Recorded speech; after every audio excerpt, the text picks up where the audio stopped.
لا تنسى الاشتراك وتفعيل جرس الإشعارات لتتوصل بجديدنا دائما. I was 18 years old when I got married. I belonged to a very conservative family, a Baloch family, where good daughters never say no to their parents. My father wanted me to get married, and all I said was, if that makes you happy, I'll say yes. And of course, it was never a happy marriage.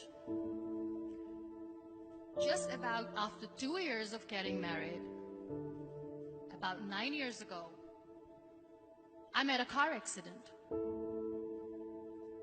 Somehow my husband fell asleep and the car fell in the ditch. He managed to jump out, saved himself. I'm happy for him. But I stayed inside the car and I sustained a lot of injuries. The list is a bit long. Radius ulna of my right arm were fractured. The wrist was fractured. Shoulder bone and collarbone were fractured. My whole rib cage got fractured. But that injury that changed me and my life completely was the spine injury. Many people came to rescue. They gave me CPR. They dragged me out of the car. And while they were dragging me out, I got the complete transection of my spinal cord. Those 2.5 months in the hospital were dreadful. I was at the verge of despair. One day, doctor came to me and he said, well, I heard that you wanted to be an artist, but you ended up being a housewife. I have a bad news for you.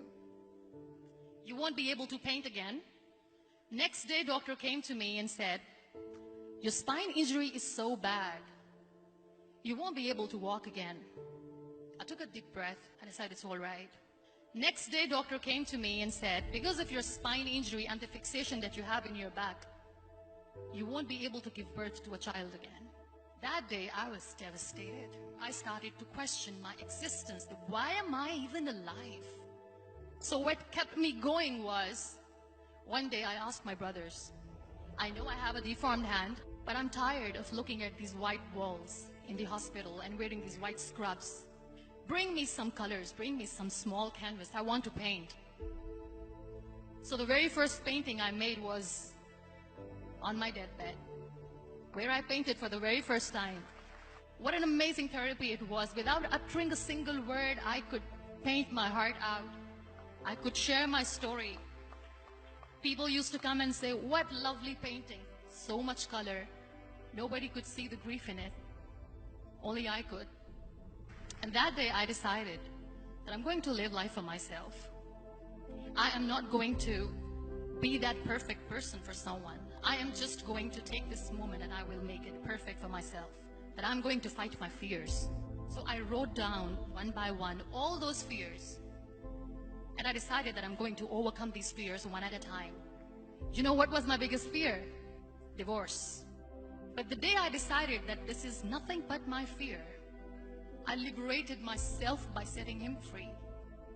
And I made myself emotionally so strong that the day I got the news that he's getting married, I sent him a text that I'm so happy for you and I wish you all the best. And he knows that I pray for him today. Number 2 was, I won't be able to be a mother again. And that was quite devastating for me. But then I realized there are so many children in the world, all they want is acceptance. So there is no point of crying, just go and adopt one. And that's what I did.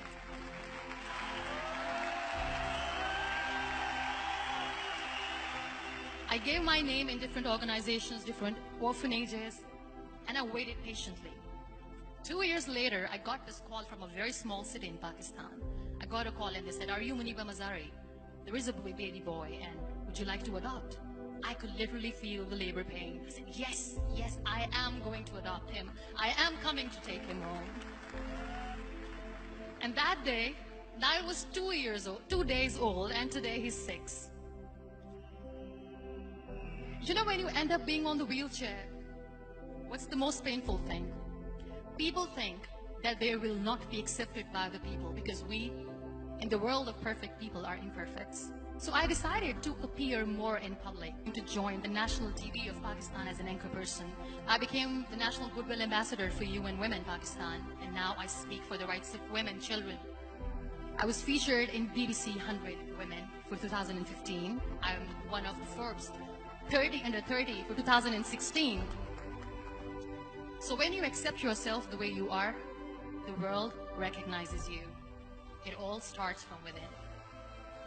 We have this amazing fantasy about life.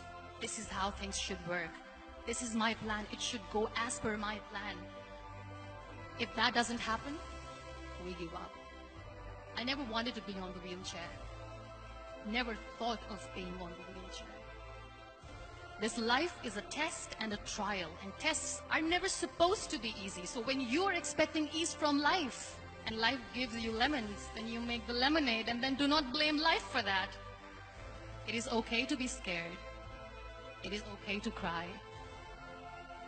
Everything is okay, but giving up should not be an option. They always say that failure is not an option. Failure should be an option, because when you fail, you get up, and then you fail, and then you get up, and that keeps you going. Embrace each and every breath that you are taking. Celebrate your life. Live it. Don't die before your death. Real happiness lies in gratitude. So be grateful, be alive, and live every moment.